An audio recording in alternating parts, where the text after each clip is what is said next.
Hola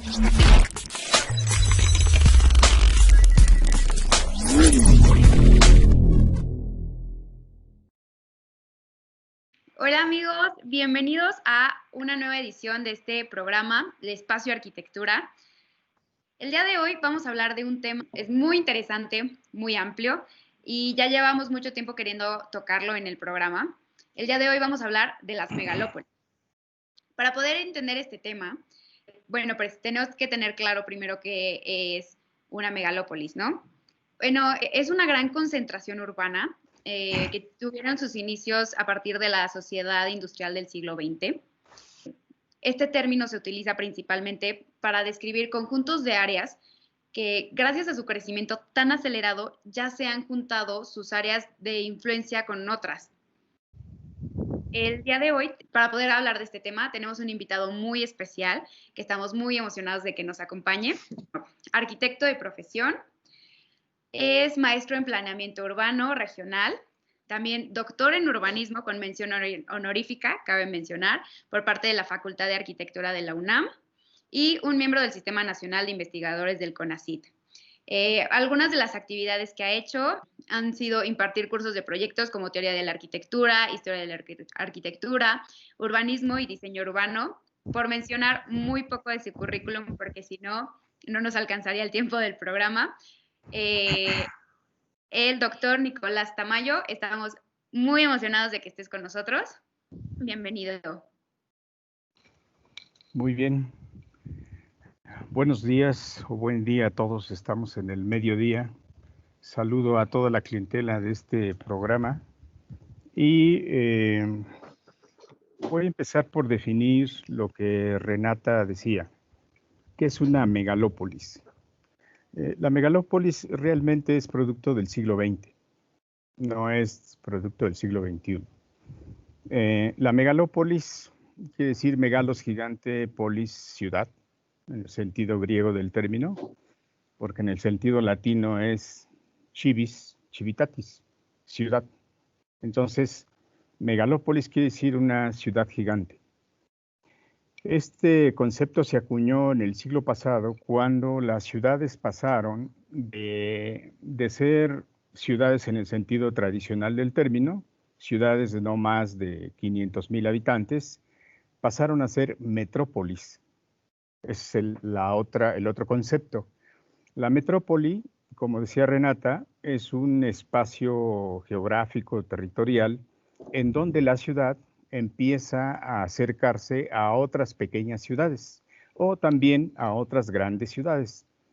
Esto se llama conurbación. Es un concepto que se acuñó en el siglo XIX.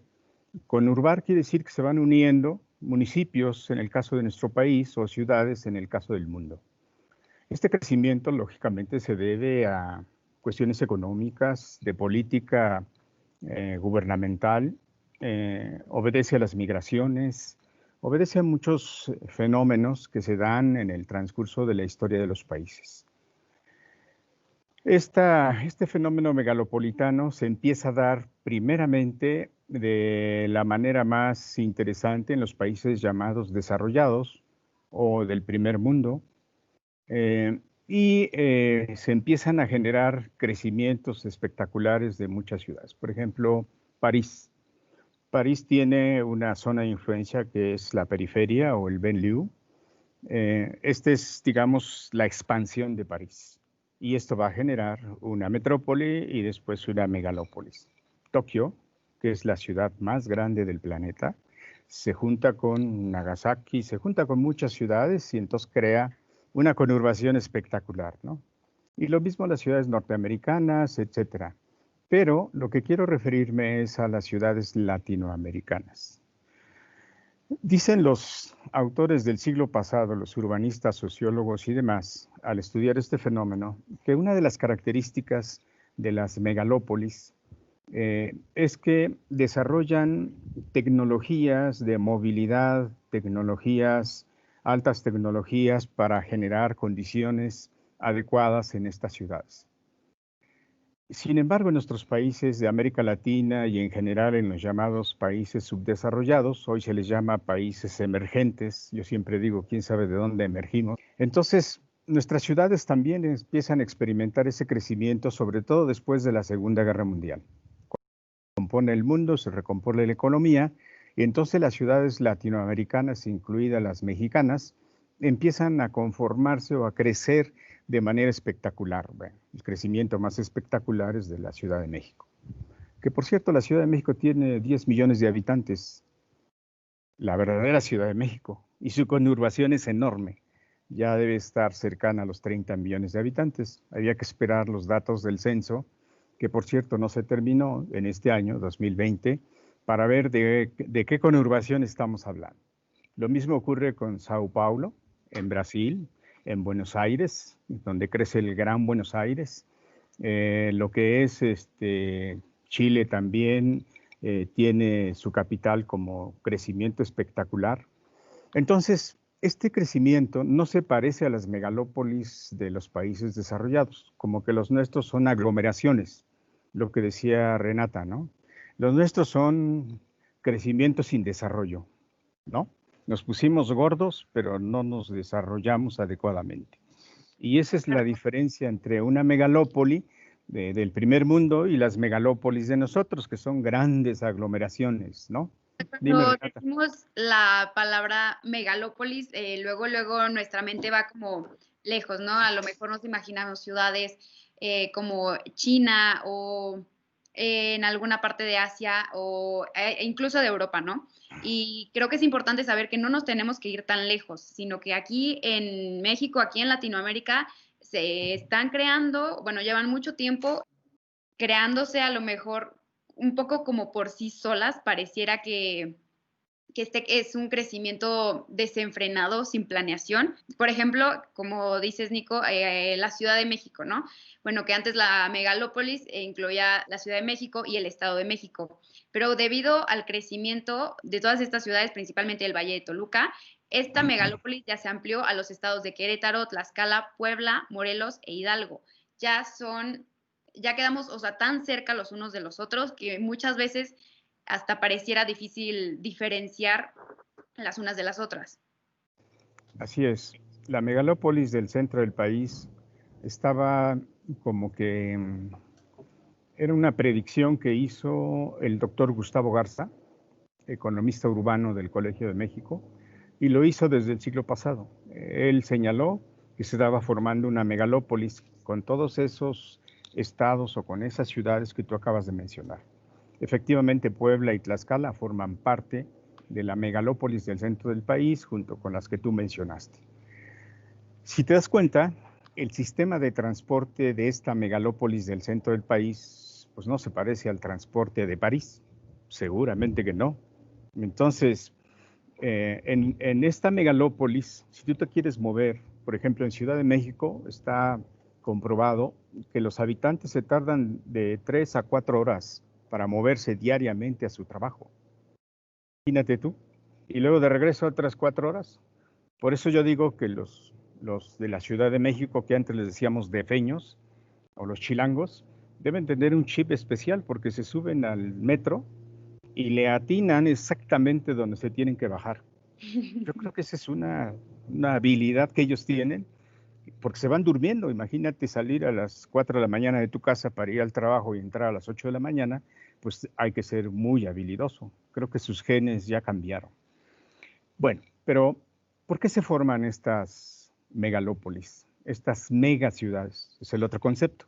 Las megaciudades, las que tienen de 1 millón en adelante hasta 10 millones, 15 millones, 20 millones. La nuestra va a tener 30 millones, según las predicciones de Gustavo Garza. Y por ahí vienen otras formándose, ¿no? En Tijuana, por ejemplo, se está formando porque es un paso obligado hacia los Estados Unidos. Además es multicultural, etcétera. Bueno, entonces, ¿por qué se forman? Por el centralismo, por un fenómeno que tenemos desde la época de la Gran Tenochtitlán. Tú sabes, ustedes saben, se recordarán que la Gran Tenochtitlán dominaba un territorio que va de por ahí de Zacatecas para abajo hasta Nicaragua. Los aztecas dominaban ese territorio, era Mesoamérica, y el centro de poder era la Gran Tenochtitlán. Bueno, lo que hacen los españoles, llegan, dominan la Gran Tenochtitlán y estaba dominado el territorio de nuestros países latinoamericanos. En el sur, cuando cae el Imperio Inca, está dominado la parte de Sudamérica, prácticamente. Y ahí empieza este fenómeno del centralismo o esta centralización. Pero es una centralización económica, de poder, etcétera, etcétera. Y lógicamente esto hace que el inmenso territorio de nuestro país, el nuestro, no crezca de manera homogénea. Entonces se concentra todo en Ciudad de México. Ahora ya podemos ir al aeropuerto de Toluca o al aeropuerto de Puebla para salir, ¿sí? Pero antes tenías que llegar a la Ciudad de México para ir al norte del país. Todavía tienes que pasar por ahí para ir a Guadalajara, por ejemplo. Hay una desviación por Morelia, etcétera, etcétera. Pero antes todo el ombligo del mundo y del universo nuestro era la Ciudad de México. Entonces esto genera la gran concentración del poder, de economía, etcétera, etcétera. Toda la riqueza del país, el 70% de la riqueza del país se produce en Ciudad de México, en el área metropolitana de la Ciudad de México. Entonces quiere decir que ese centralismo no se ha terminado. Se ha intentado desconcentrar, descentralizar. Por ejemplo, el INEGI lo llevaron a Aguascalientes y algunas otras oficinas concentradoras, pero no se da ese tipo de cosas. Entonces, todo el mundo quiere ir a la Ciudad de México. Todos los trámites. Yo me acuerdo cuando yo estudié en París, tuve que tramitar mi visa y todo lo demás. En Ciudad de México iba yo y venía yo a la embajada francesa. Entonces, y todo lo que quieras hacer es Ciudad de México. Antes el pasaporte se tenía que tramitar en Ciudad de México. Entonces, ese es el problema de la concentración y centralización. Y luego también viene la concentración social. Como hay gran pobreza en nuestro país desde 1960, prácticamente el gobierno abandona el campo, entonces los campesinos empiezan a migrar a las ciudades importantes. Y la Ciudad de México era una de las ciudades receptoras de migrantes de la provincia. ¿Qué significó esto? Para que se den ustedes una idea, en los años 70, cuando yo ya estudiaba estas cosas, se decía que a la Ciudad de México llegaban migrantes de 2,000 a 3,000 diarios a quedarse en la Ciudad de México. Por eso se formó Ciudad Neza, por eso se formaron tantas ciudades dentro de la ciudad. Ciudad Neza fue de migrantes tlaxcaltecas, ¿sí? Ese es el más significativo. Y es una ciudad dentro de la ciudad. Y luego, pues porque ahí había opciones de desarrollo económico-social. Entonces, las migraciones es Entonces, otro. o sea, Dime. podríamos decir que si existen alguna ventaja de las megalópolis, pues es que, o sea, los procesos productivos, como dices, todos estos trámites, o sea, todo se concentra en un mismo lugar, pero pues esto obviamente es una moneda de dos caras, ¿no? Sí. O sea, tiene sus ventajas y sus desventajas, ¿no? Ya que pues esta concentración al mismo tiempo crea, bueno, pues estas situaciones complejas por materias primas, ¿no? Como el agua, como el transporte, como el medio ambiente, simplemente el uso de suelo, el espacio. Ujú. El problema es que las ciudades, como la Ciudad de México, pues eran un lago. Y cuando llega, está construida sobre lodo, un subsuelo lodoso. Por eso tienen un drenaje profundo. El drenaje profundo es para sacar el agua que llega al lago. Y cuando viene un sismo, lo sacude, pero terroríficamente, ¿no? ¿Por qué? Porque su suelo es inestable. Y los mejores ingenieros hidráulicos y calculistas de cimentaciones los ha producido México. Porque hay que ser súper experto en cimentaciones para hacer esos edificios en Ciudad de México. Entonces, creo que tiene sus ventajas la centralización y la concentración. La megaciudad es muy atractiva. Los modos de consumo cultural, de consumo comercial, educativo. Yo estudié en la UNAM. Yo tuve que ir 4 años a la UNAM, ida y vuelta, ¿sí? Y muchos así lo hacen. Hay gente que va desde Oaxaca a estudiar a la Ciudad de México. Por ejemplo, yo tenía un compañero de Oaxaca que iba y venía a su pueblo. Entonces, todo eso lo tienes concentrado en la ciudad. Tiene sus ventajas. La ciudad es muy atractiva. Leía yo que hace un año o 2 años, si no mal recuerdo, la Ciudad de México era el destino preferido de los turistas extranjeros, porque es muy atractiva, tiene todo, tiene universidades, tiene centros culturales, tiene actividad religiosa, tiene monumentos, tiene de todo, ¿sí? Están concentradas las mejores universidades públicas y privadas ahí. Entonces, la megalópolis tiene esa ventaja. Hubo algunos estudiosos a finales del siglo pasado que dijeron sacarle ventaja a la concentración. Es correcto, hay que sacarle ventaja. Ahora tenemos un problema. Resulta que la gran concentración no nos permite guardar la sana distancia. Entonces, ahora tenemos un problema que tenemos que desconcentrar estas grandes megalópolis y la tendencia en un futuro es irse a la periferia, porque la pandemia no nos va a abandonar en muchos años. ¿Sí? La última de las pandemias que fue de viruela se tardó como 50 años en salirse y controlarse. Entonces yo digo que lo que tenemos que hacer es sacarle provecho a la megalópolis, pero ahora desconcentrada, porque no nos queda otra alternativa. Y esto también ocurre en el Brasil. Brasil, ¿por qué hizo otra capital, Brasilia?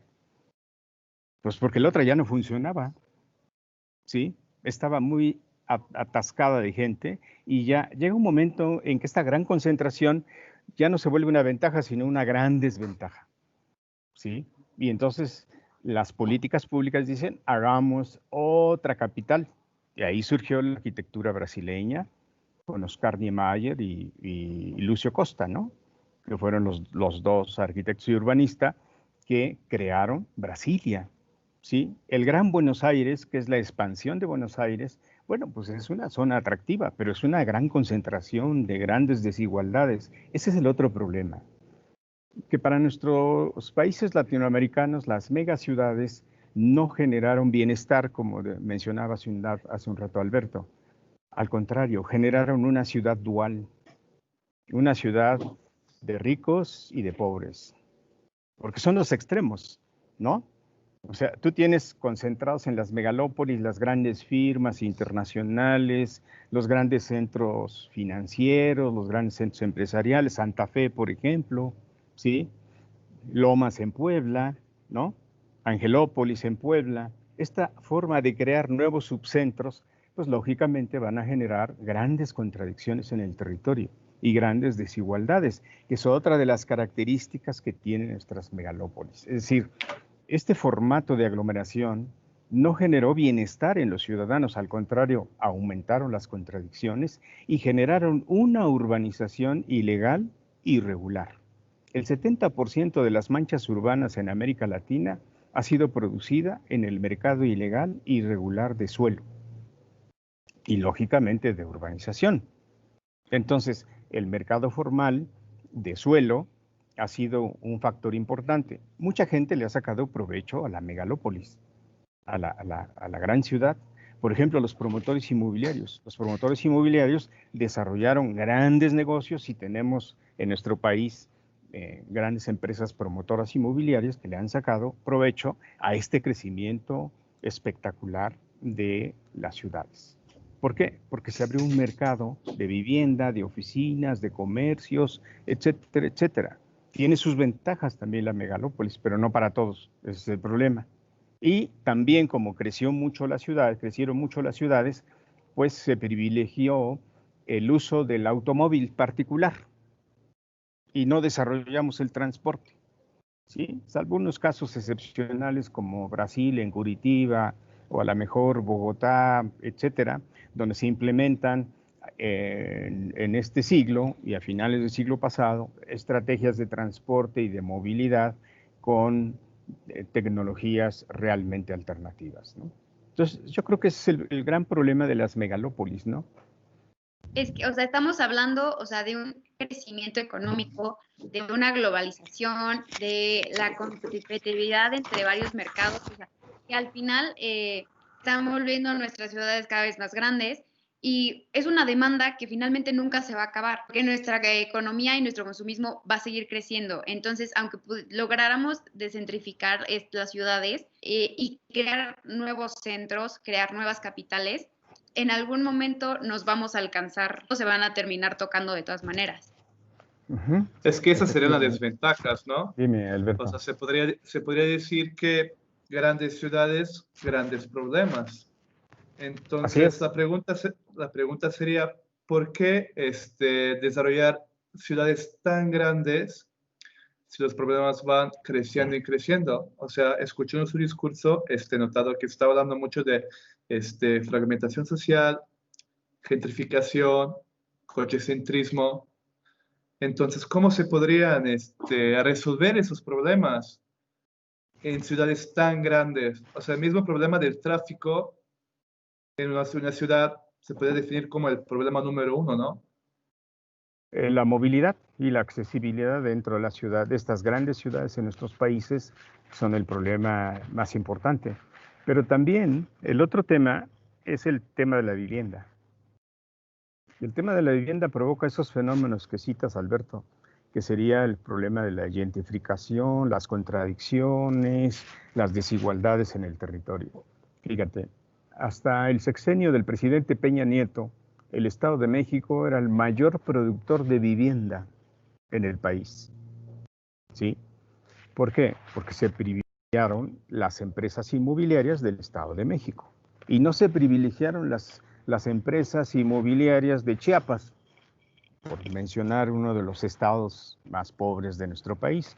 Hay 5 estados pobres en nuestro país: Oaxaca, Chiapas, Veracruz, Puebla, aunque no lo crean. Puebla es uno de los estados más pobres, y uno más que se me escapa, que es Tabasco, creo. Entonces, ¿por qué no invertir en esos estados? Ese es el problema. Ahora, Y ¿quién aquí decide? regresamos al tema de la gentrificación. Así es.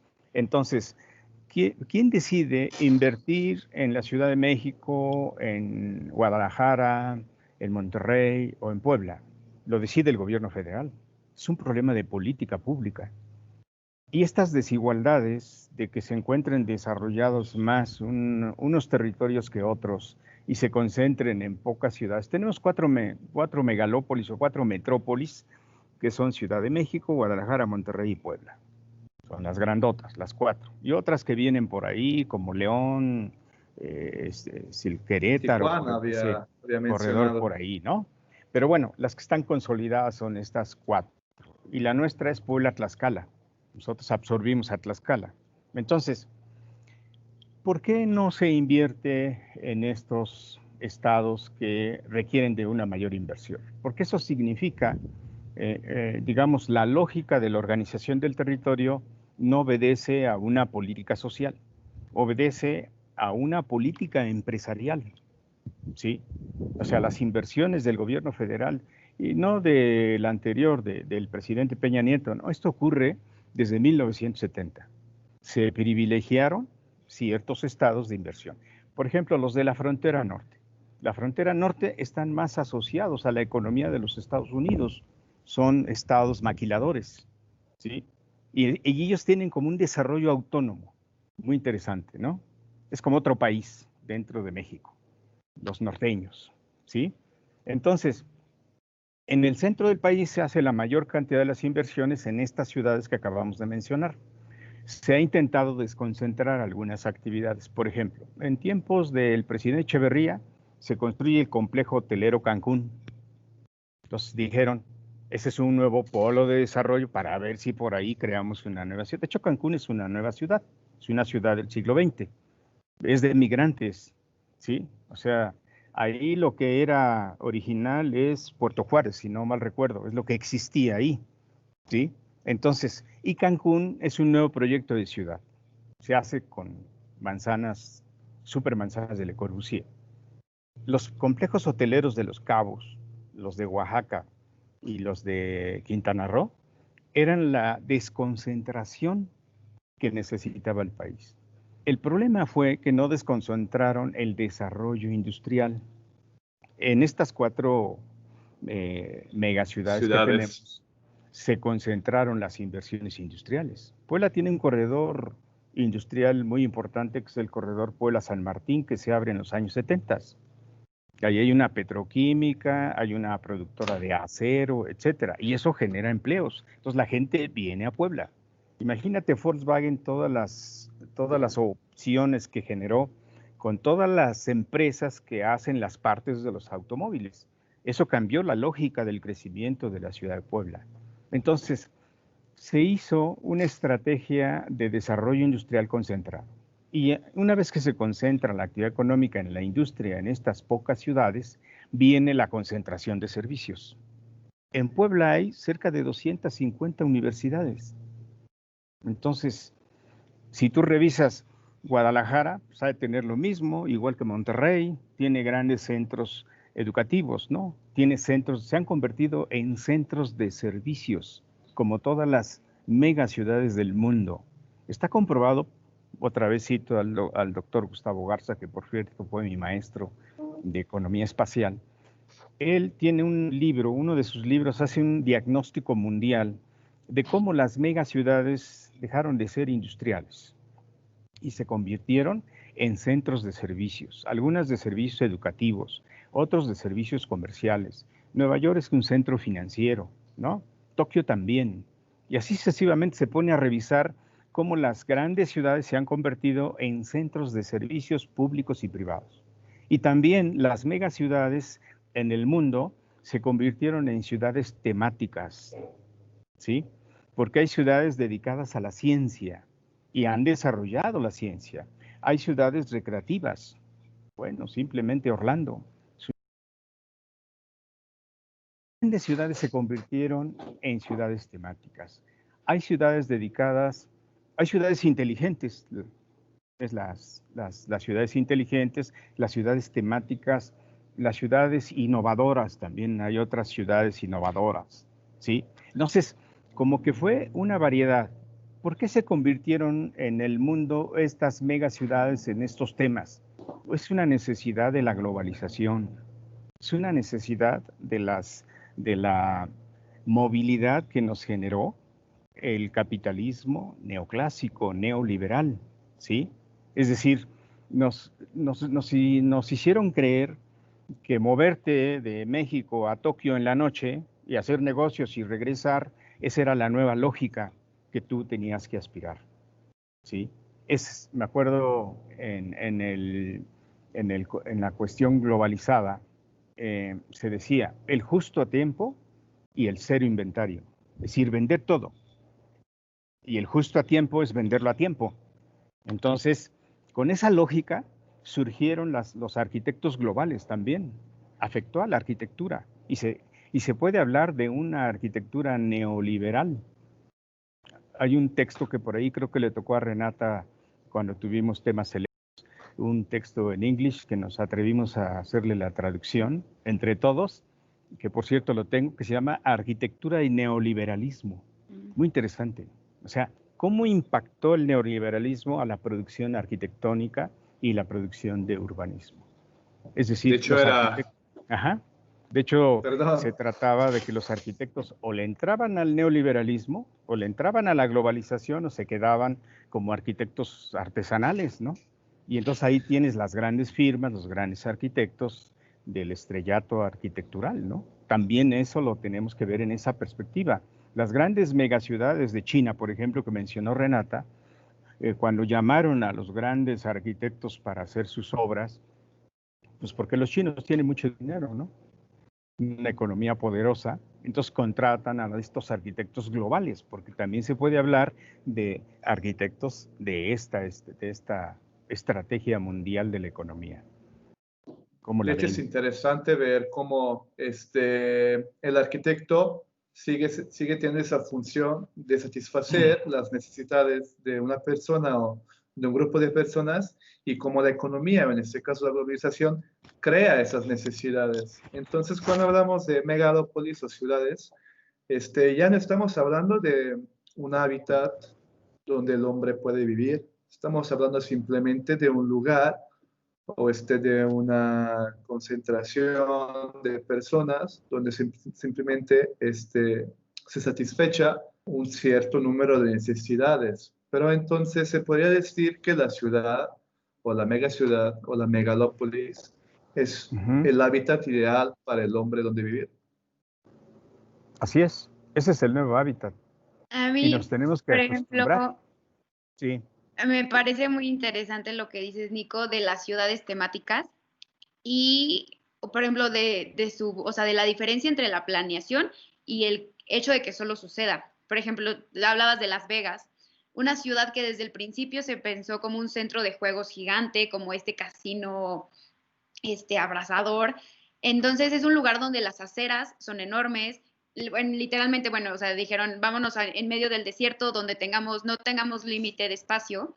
Entonces, bueno, el resultado es esta ciudad que podremos decir con el suficiente espacio, ¿no?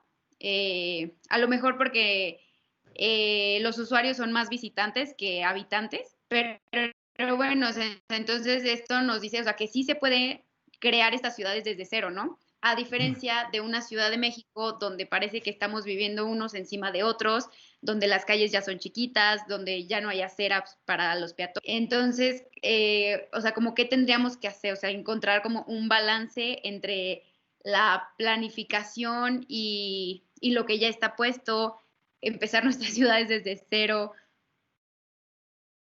yo creo que el problema de las megaciudades en nuestros países de América Latina es un problema de política pública, pero también es un problema de participación social.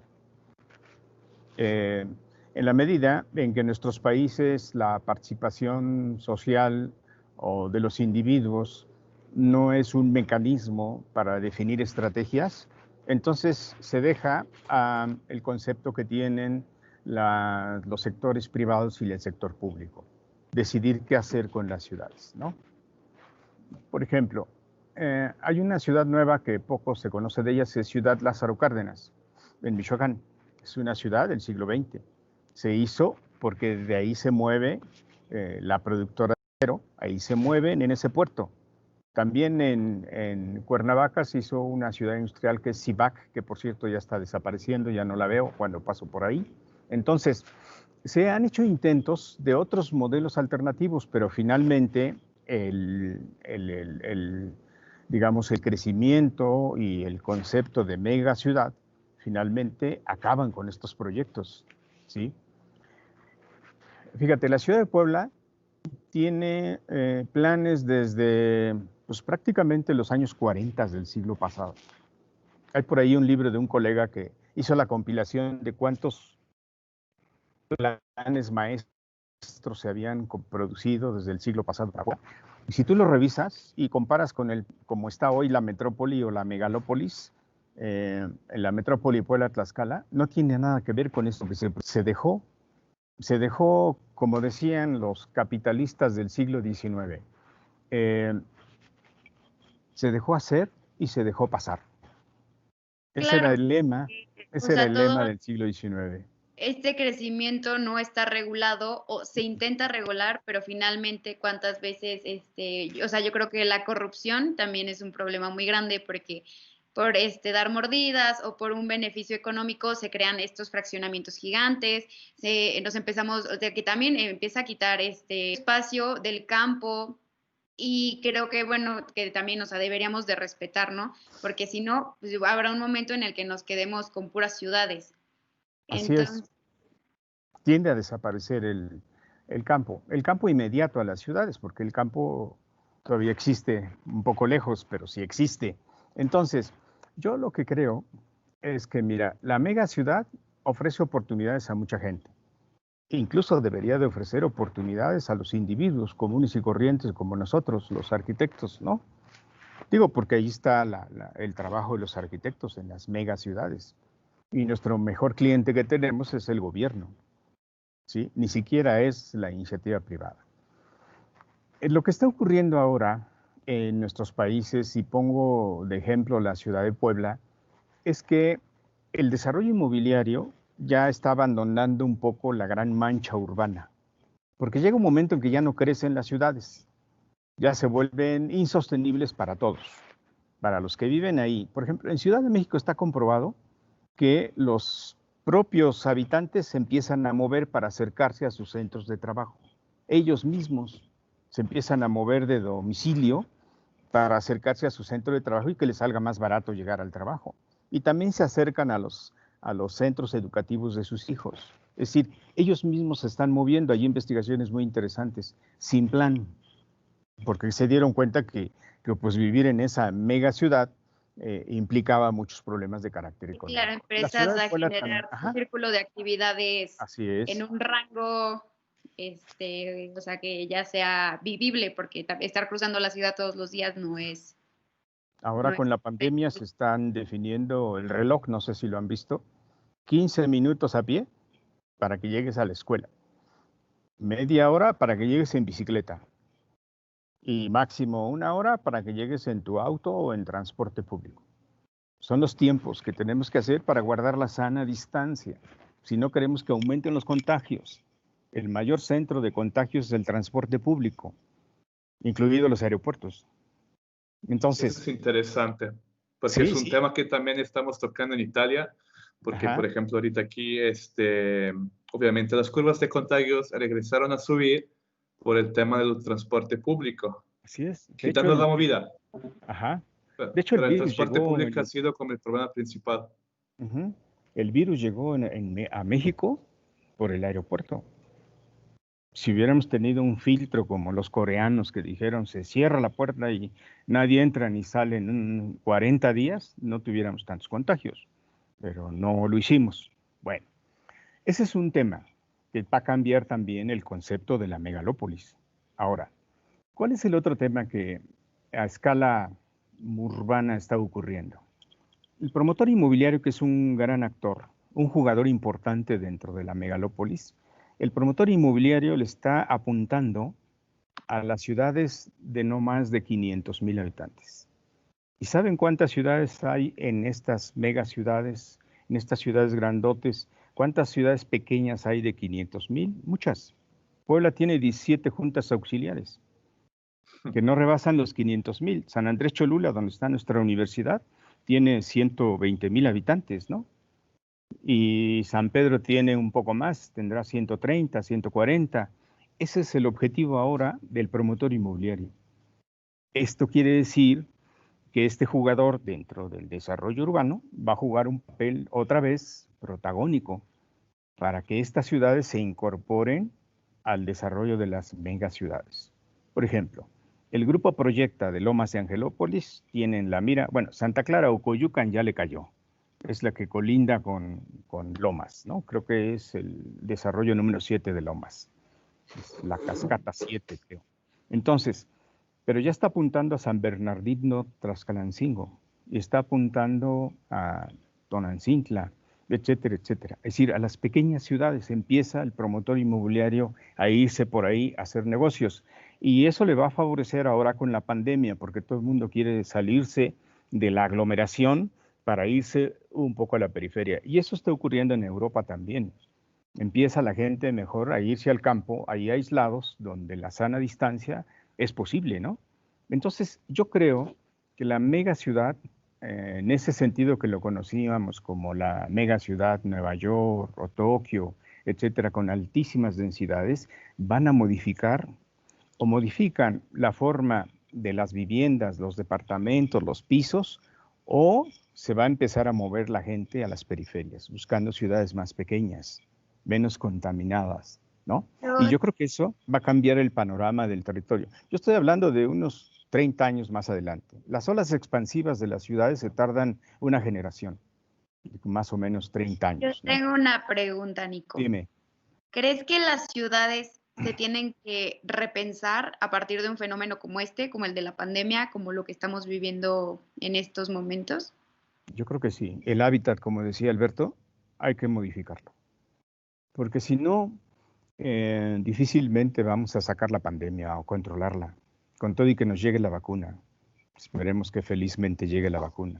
Aunque llegue la vacuna, tenemos que seguirnos cuidando, porque ahora es esta pandemia, luego vendrá otra. Más o menos cada 10, 15 años llega una pandemia. Recuerden de la influenza, eso fue hace 10 años. Y antes La estaba el SARS. SIDA, ¿no? Y estaba el ébola y todas estas cosas, ¿no? Y están resurgiendo pandemias que ya se habían controlado. Es decir, tenemos un problema de la naturaleza humana y de nuestra relación con el hábitat porque lo hemos dañado demasiado. calentamiento global, acabar con los recursos. Es decir, nuestro planeta se volvió insano o insalubre. Entonces yo creo que esto va a cambiar el concepto del hábitat, el concepto de la ciudad, e incluso va a cambiar el concepto de la vivienda, ¿sí? No estábamos preparados para dar clase los profesores en nuestra casa. Yo, si se dan cuenta, estoy en mi jardín, porque mi casa de Atlisco no tiene cuartos cerrados. Hice un loft así como para fodonguear. Y entonces ahora, ¿dónde doy clases? Porque mis nietos toman clases a la misma hora que yo. Entonces ando buscando siempre un huequito a ver dónde no me hacen tanto ruido. La nueva normalidad. No estamos preparados y ustedes tampoco. Ustedes tienen que tomar su clase en su recámara, si es que tienen recámara. Y si no, la toman en la sala y de repente las clases escuchas al perico, al perro y a la gente que está en su vida cotidiana, ¿sí? Ese es el problema. Tenemos que cambiar hasta el concepto de la vivienda.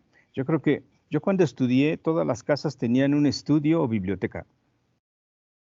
Yo tengo una casa en Puebla, tiene estudio y a veces me voy a dar clases allá. Entonces, volver a ese esquema que no lo debimos de haber abandonado. Todas las casas debieran de haber tenido otra vez su biblioteca.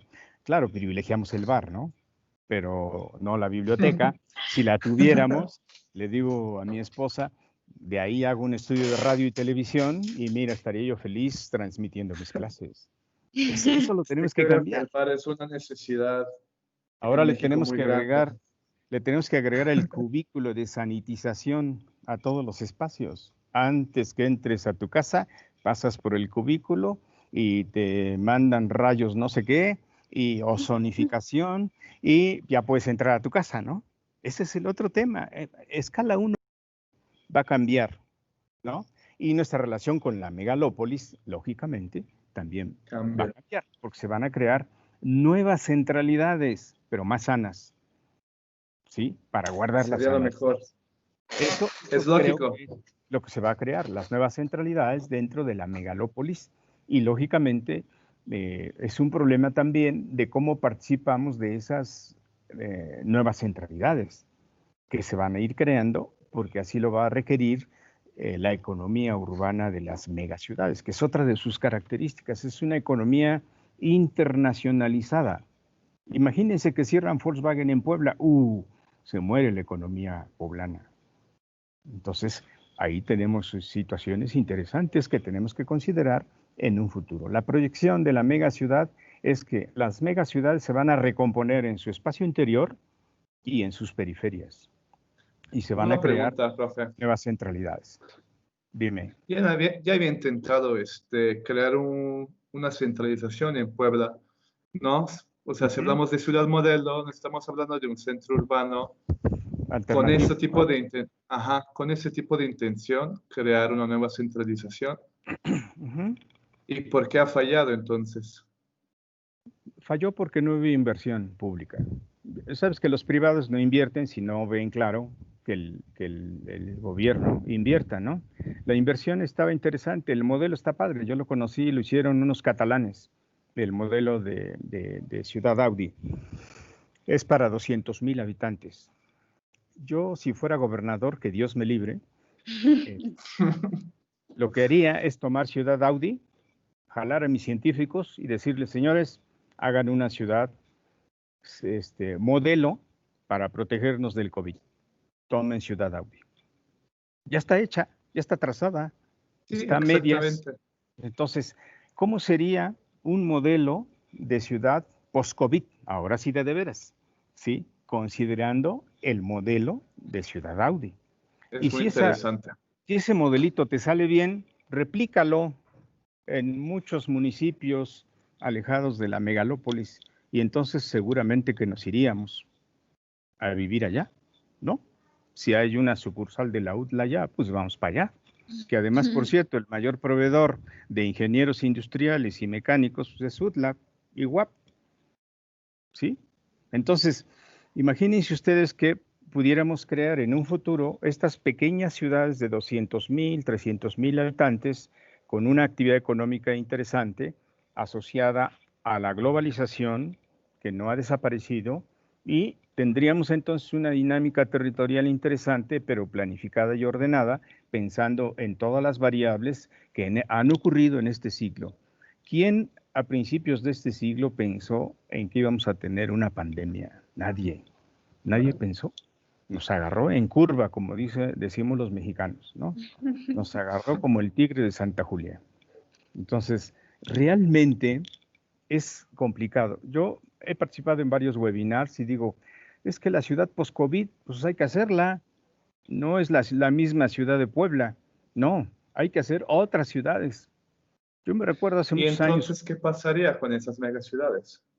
nada, no pasaría nada. La mega ciudad se acomoda a la nueva situación. Si tú revisas el proceso urbano de Tokio, el proceso urbano de Nueva York, el proceso urbano de Ciudad de México, ha tenido tantas modificaciones, ha sido como un camaleón, se ha venido adaptando. En 85 se cayó todo el centro por el sismo, después vino otro sismo y mira, sigue viva, no se muere, está recomponiéndose, es la resiliencia, ¿no? Es este fenómeno interesante que está ocurriendo. Ahora en Tabasco, Villahermosa se libró de la inundación, pero se inundó Nacajuca, que es la zona indígena. Se va a volver a recomponer. Las ciudades son así, son resilientes y se van a armar. Las ciudades europeas igual tuvieron muchos muertos, ¿no? Muchos muertos porque su población es de tercera edad. Bueno, pues se va a recomponer y van a volver a resurgir. Yo creo que ese es el Como gran... pasó con la Segunda Guerra Mundial. Seguramente los europeos han pasado por unas cuantas cosas, ¿no? Entonces, creo que realmente la mega ciudad va a seguir persistiendo, nada más que se va a transformar. Y eso va a ser obra de la política pública y también de los individuos. Porque si bien hay megalópolis así de gran cantidad de individuos, yo creo que hay una escala humana y esa es la que hay que rescatar. La metrópoli de los individuos. Porque los individuos somos de escala 1-1 y ustedes lo entienden como yo, como arquitectos, ¿no? Esa es la vida real. Y la megaciudad, bueno, pues es enorme, pero se pierde en la escala humana, ¿no? Yo creo que ese es el futuro de la megaciudad. Excelente, ¿Alguna, profe. alguna Me pregunta? pareció, ¿Eh? me pareció una excelente conclusión. Creo que ha cambiado. Y va a cambiar la megalópolis y se va a adaptar y va a volver a resurgir como el ave fénix. De sus propias cenizas va a resurgir. Así somos Me de creativos los gustó. seres humanos. Estamos llegando a nuestro límite de tiempo del programa del día de hoy. Si Como tú alguien, o sea, si alguno tiene alguna conclusión, algo que quiera agregar, ahora. nada, que sigan estudiando. A ustedes les toca seguir estudiando estas ciudades complejas. Son complejas porque hay muchos factores, ¿no? Pero a ustedes que son los futuros arquitectos o urbanistas o planificadores, yo no sé si alguno de ustedes vaya a ser gobernante, pues ojalá tomen las decisiones más adecuadas. Bueno, tomen las decisiones más adecuadas para que las ciudades sigan siendo más humanas, ¿no? Esa sería mi conclusión. Una ciudad más humana me parece excelente. Así Porque es lo es. que hemos perdido. Les Fuerte. agradezco que me hayan invitado, ya saben, cuando quieran, a mí me gusta platicar. No, No, pues gracias a ti, muchísimas profe. gracias, Nico, por aceptar nuestra invitación. Me parece que vimos perspectivas muy interesantes, que Muy se habló de interesante. un tema. Me gustó mucho todo lo que se habló y pues no nos queda más que darte las gracias por haber estado con nosotros. Órale, pues, Gracias, estamos a la profe. orden. Muchas gracias, Muchas Nico. gracias. Que Dios, tengas bonito lunes. dio gusto. Algún día nos Igualmente. encontraremos otra vez en la universidad. Esperemos. Perfecto. Esperemos. Pues sí, no pierdan la esperanza. La esperanza es saber esperar, saber esperar. Eso quiere decir esperanza, saber esperar, ¿no? Bueno, un gustazo, como siempre. Gracias, Igualmente, Nico. profe. Dios, que les vaya bien. Igual. Bueno, pues muchas gracias por acompañarnos. Esto fue Espacio Arquitectura y los esperamos en nuestro siguiente programa.